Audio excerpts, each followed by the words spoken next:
ಸಮಸ್ಯೆ ಬಗ್ಗೆ ಒಂದು ಕ್ವಿಕ್ ಆಗಿ ಒಂದು ನೋಡಿ ಮುಗಿಸ್ಕೊಂಡ್ಬಿಡ್ತೀನಿ ದರ್ಶನ್. ವ್ಯಾಲಿಡ್ ಪಾಯಿಂಟ್ ಇದೆ. ಶರವಣ ಸರ್, ನಾನು ನಿಮ್ಮನ್ನು ಒಂದು ಪ್ರಶ್ನೆ ಕೇಳಬೇಕಾಗಿತ್ತು. ಚಿನ್ನದ ಅಂಗಡಿಯವರಿಗೆ ಚಿನ್ನವನ್ನು ಅಂಗಡಿ ಅಂದ್ರೆ ಬರೀ ಮಾಲೀಕರು ಉದ್ಧಾರ ಆಗಬೇಕು ಆ ಆಸ್ಪೆಕ್ಟ್ ಅಲ್ಲಿ ಮಾತಾಡ್ತಿಲ್ಲ ಶರವಣ ಸರ್. ಇದು ನಂಬಿಕೊಂಡೆ 1 ಕೋಟಿ ಜನ ಇದ್ದಾರೆ ಅಂತ ನನ್ನ ಅಂದಾಜು. ನಾನು ಚೆಕ್ ಮಾಡಿದಾಗ ಈ ಇಂಡಸ್ಟ್ರಿ ಮೇಲೆನೆ 1 ಕೋಟಿ ಜನ ಅವಲಂಬಿತರಾಗಿದ್ದಾರೆ. ದೇಶದ GDP-ಗೆ ಗೋಲ್ಡ್ ಇಂದ 7% ಕಾಂಟ್ರಿಬ್ಯೂಷನ್ ಇದೆ. ದೇಶ GDP-ಗೆ 7% ಕಾಂಟ್ರಿಬ್ಯೂಷನ್ ದೇಶ GDP-ಗೆ ಗೋಲ್ಡ್ ಇಂಡಸ್ಟ್ರಿ ಒಂದು ಕೊಡುತ್ತೆ ಅಂದಾಗ ಏನ್ ಚಿನ್ನದವರಿಗೆ ಯಾವಾಗಲೂ ನೀವೇನ ಸಿಗೋದು ಅಂತ ಅವ್ರು ಸ್ವಾಗತಿಸ್ತಾರೆ. ಅವರು ಈಗ ಮಾನ್ಯ ಮೋದಿಜಿ ಅವರು ಹೇಳಿರತಕ್ಕಂತ ವಿಚಾರದಲ್ಲಿ ಕೆಲವು ಅಂಶಗಳನ್ನ ನಾವು ಒಪ್ಕೊಳ್ಳೇಬೇಕಾಗ್ತದೆ. ಯಾಕೆಂದ್ರೆ ನಮ್ಮ ದೇಶದ ಹಿತದೃಷ್ಟಿಯಿಂದ ಇವತ್ತು ಅವ್ರು ಏನ್ ಹೇಳಿದ್ದಾರೆ, ಪೆಟ್ರೋಲ್ ಡೀಸೆಲ್ ನ ಬಳಕೆಯನ್ನ ಕಡಿಮೆ ಮಾಡ್ಕೊಳ್ಳಿ, ಪಬ್ಲಿಕ್ ಟ್ರಾನ್ಸ್ಪೋರ್ಟ್ ಗಳನ್ನ ಬಳಕೆ ಮಾಡಿ, ವಿದೇಶಗಳಿಗೆ ಹೋಗಿ ಬರೋದನ್ನ ಕಡಿಮೆ ಮಾಡಿ, ವರ್ಕ್ ಫ್ರಮ್ ಹೋಮ್ ತರ ಅಳವಡಿಸ್ಕೊಳ್ಳಿ, 1 ವರ್ಷಗಳ ಕಾಲ ಚಿನ್ನ ಖರೀದಿ ಮಾಡಬೇಡಿ ಅಂತ ಹೇಳಿ ಅವರು ಮನವಿ ಮಾಡಿಕೊಂಡಿದ್ದಾರೆ ರಾಷ್ಟ್ರದ ಜನರ ಮುಂದೆ. ಅದನ್ನ ನಾನು ಕೂಡ ಒಬ್ಬ ಕರ್ನಾಟಕ ಜ್ಯುವೆಲರಿ ಅಸೋಸಿಯೇಷನ್ ಪ್ರೆಸಿಡೆಂಟ್ ಆಗಿ ನಾನು ಸ್ವಾಗತ ಮಾಡ್ತೀನಿ. ಯಾಕೆಂದ್ರೆ ರಮಾಕಾಂತ್, ತಾವು ಎರಡನ್ನ ತಿಳ್ಕೋಬೇಕು. ಬಂಗಾರ ಅಂತ ಬಂದಾಗ 2 ವಿಧಾನ ಇದೆ.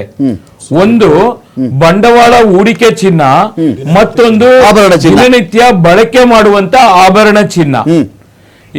ಹೌದು, ಈ ಏನಾಗುತ್ತೆ, ಬಂಡವಾಳ ಹೂಡಿಕೆ ಚಿನ್ನ ಯಾರು ಎಕ್ಸೆಸ್ ದುಡ್ಡು ಇಟ್ಕೊಂಡಿರ್ತಾರೆ, ಯಾರಲ್ಲೆಲ್ಲ ಕೂಡ 5 ವರ್ಷಕ್ಕೆ 2 ವರ್ಷಕ್ಕೆ 3 ವರ್ಷಕ್ಕೆ ಮುಂದಕ್ಕೆ ನನ್ನ ಮಕ್ಕಳಿಗೆ ಮದುವೆ ಆಗುತ್ತೆ, ಹೆಣ್ಣು ಮಕ್ಕಳಿದ್ದಾರೆ, ಅವ್ರಿಗೆ ಬೇಕು ಅಂತ ಹೇಳಿ ಬೇರೆ ಬೇರೆ ರೀತಿಯಲ್ಲಿ ಅದನ್ನ ಇನ್ವೆಸ್ಟ್ಮೆಂಟ್ ಮಾಡ್ತಾರೆ. ಅದು ಇನ್ವೆಸ್ಟ್ಮೆಂಟ್ ಮಾಡೋದು ಬಂದು gold coins, gold biscuit, gold bar, gold bullion ಅಂತ ಹೇಳಿ ಈ ತರ ತೆಗೆದುಕೊಂಡು ಇಡ್ತಾರೆ ಅವರವರ ಕೆಪಾಸಿಟಿಗೆ ತಕ್ಕಂತೆ. ಆದ್ರೆ ಬಳಕೆ ಚಿನ್ನ ಅಂತ ಕರಿತೀವಿ, ಆಭರಣ ಚಿನ್ನ. ಆ ಆಭರಣ ಚಿನ್ನ ಆಗ್ಲೇ ನನ್ನ ಸ್ನೇಹಿತರು ಹೇಳಿದಂಗೆ ಒಂದು ಮಗು ಜನಿಸಿದಾಗ ಅದಕ್ಕೆ ಕಿವಿ ಚುಚ್ಚೋದಕ್ಕಿಂತ ಶುರುವಾಗಿ ಆ ಕಿವಿ ಮುರ ಅಂತ ಹೇಳ್ತೀವಿ, ಅದನ್ನ ಚಿನ್ನದ್ರಲ್ಲಿ ಕಿವಿಯಲ್ಲಿ ಮುರ ಹಾಕ್ತಾರೆ.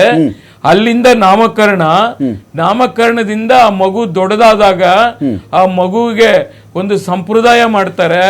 ಅಲ್ಲಿಂದ ಎಂಗೇಜ್ಮೆಂಟ್ ಇಂದ ಮದುವೆಯಿಂದ ಈ ತರ ನಿರಂತರವಾಗಿ ನಮ್ಮ ಭಾರತೀಯ ಕಲ್ಚರ್ ಏನಿದೆ ಅದಕ್ಕೆ ಬಂಗಾರ ಅನಿವಾರ್ಯ. ಅದು ಬಳಕೆ ಚಿನ್ನ, ಆಭರಣ ಚಿನ್ನ. ಅದನ್ನ ಈಗ ಮೋದಿಜಿ ಅವರು ಹೇಳಿದ ತಕ್ಷಣನೇ ಈಗ 3 ತಿಂಗಳಿಗೆ ಮದುವೆ ಫಿಕ್ಸ್ ಆಗಿರುತ್ತೆ, ಅದನ್ನ ಪೋಸ್ಟ್ಪೋನ್ ಮಾಡಕ್ಕಾಗಲ್ಲ. ಮಾಂಗಲ್ಯ ಕಟ್ಟಬೇಕು, ಅದನ್ನ ಮಾಂಗಲ್ಯ ಕಟ್ಟದೆ ಮದುವೆ ಆಗಲ್ಲ.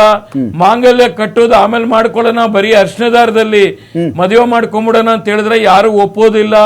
ಇದೆಲ್ಲ ಅನಿವಾರ್ಯ ಇರತಕ್ಕಂಥದ್ದು. ಇಂಥದನ್ನ ಅವರು ಪೋಸ್ಟ್ಪೋನ್ ಮಾಡಿ ಅಂತ ಹೇಳಲಿಲ್ಲ. ಇದಕ್ಕೆ ಕಾರಣ ಮೊದಲನೇದಾಗಿ ನಮ್ಮ ದೇಶದಲ್ಲಿ ಯಾವುದೇ ಈ ಬೈಫರ್ಕೇಶನ್ ಅನ್ನ ನೀವು ಮಾಡ್ಕೊಳ್ತಾ ಇದ್ದೀರಾ ಅಷ್ಟೇನೆ. ಇವ್ರ ಆಭರಣ ಚಿನ್ನ ಕೇಳಲಿಲ್ಲ, ಇವರು ಬಾರ್ಗಳಿಗೆ ಹೇಳಲಿಲ್ಲ, ಇವ್ರ ಆ ವಿಷಯಕ್ಕೆ ಹೇಳಲಿಲ್ಲ. ಇದು ನೀವು ಮಾಡ್ಕೊಳ್ತಿರೋ ಬೈಫರ್ಕೇಶನ್ಸ್. ಮೋದಿ ಅವ್ರು ಏನ್ ಹೇಳಿದ್ರು, ಚಿನ್ನ ಕೊಂಡ್ಕೊಳ್ಳೋದನ್ನ ನೀವು 1 ವರ್ಷನ 1.5 ವರ್ಷನ ಪೋಸ್ಟ್ಪೋನ್ ಮಾಡಿ ಅಂದ್ರು ಅಷ್ಟೇನೆ.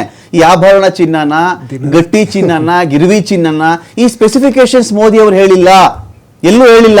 ಚಿನ್ನ ಪೋಸ್ಟ್ಪೋನ್ ಮಾಡ್ಕೊಳ್ಳಿ. ಒಂದೇ ವಿಚಾರ, ಚಿನ್ನ ಕೊಂಡ್ಕೊಳ್ಬೇಕಾದ್ರೆ ನಾನು ಡಾಲರ್ ಅಲ್ಲಿ ತಗೋಬೇಕು, ನನ್ನ ಫಾರೆಕ್ಸ್ ರಿಸರ್ವ್ ಖರ್ಚಾಗ್ಬಿಡುತ್ತೆ. ಅವಾಗ ನಾನೀಗ ಎಕನಾಮಿಕ್ ಸ್ಥಿತಿ ಕೆಟ್ಟ ಸ್ಥಿತಿಲಿ ಇದೆ ಅಂತ ಅದ್ರ ಅರ್ಥ. ಆಯ್ತು ರಮಾಕಾಂತ್ ಅವರೇ, ಒಂದ್ ನಿಮಿಷ. ಈಗ ಮೋದಿ ಅವರು ಮೆಟ್ರೋದಲ್ಲೇ ಓಡಾಡಿ ಅಂತ ಹೇಳಿದ್ರು. ನೀವು ಓಡಾಡ್ತಾ ಇದ್ದೀರಾ? ನೀವು ನಿಮ್ಮ 2 ವೀಲರೋ 4 ವೀಲರೋ ಬಳಕೆ ಮಾಡ್ತಾ ಇಲ್ವಾ? ಹೀಗೆ ಕೇಳುವುದನ್ನ ಅವರು ಪರೋಕ್ಷವಾಗಿ ಹೇಳಿದ್ದಾರೆ, ನಾನು ಒಪ್ತೀನಿ. ಅದನ್ನ ಈಗ ನಾನು ಪೇಷಂಟ್ ಇದ್ದೀನಿ, ನನಗೆ ಡಾಕ್ಟರ್ ಕೆಲವು ಮೆಡಿಸಿನ್ಸ್ ಕೆಲವು ಫುಡ್ ಅನ್ನ ಹೇಳ್ತಾರೆ. ಅದನ್ನ ನಾನು ತಗೊಳ್ಳೋದು ಬಿಡೋದು ನನಗ್ ಬಿಟ್ಟಿದ್ದು. ಡಾಕ್ಟರ್ ಹೇಳಿದ ತಕ್ಷಣ ಎಲ್ಲ ಕೇಳಬೇಕು ಅಂತಿದ್ಯಾ? ಇಲ್ಲ. ಹಾಗೆ ಮೋದಿಜಿ ಅವರು ಈ ರಾಷ್ಟ್ರದ ಒಬ್ಬ ಪ್ರಧಾನಮಂತ್ರಿಗಳು, ಗೌರವಾನ್ವಿತ ಪ್ರಧಾನಮಂತ್ರಿಗಳು, ಅವ್ರು ಹೇಳೋದ್ರಲ್ಲಿ ಕೆಲವುದನ್ನ ತಗೊಳ್ತಾರೆ, ಕೆಲವುದನ್ನ ತಗೊಳಕ್ಕಾಗಲ್ಲ. ಆದೇಶ ಮಾಡಿಲ್ಲ.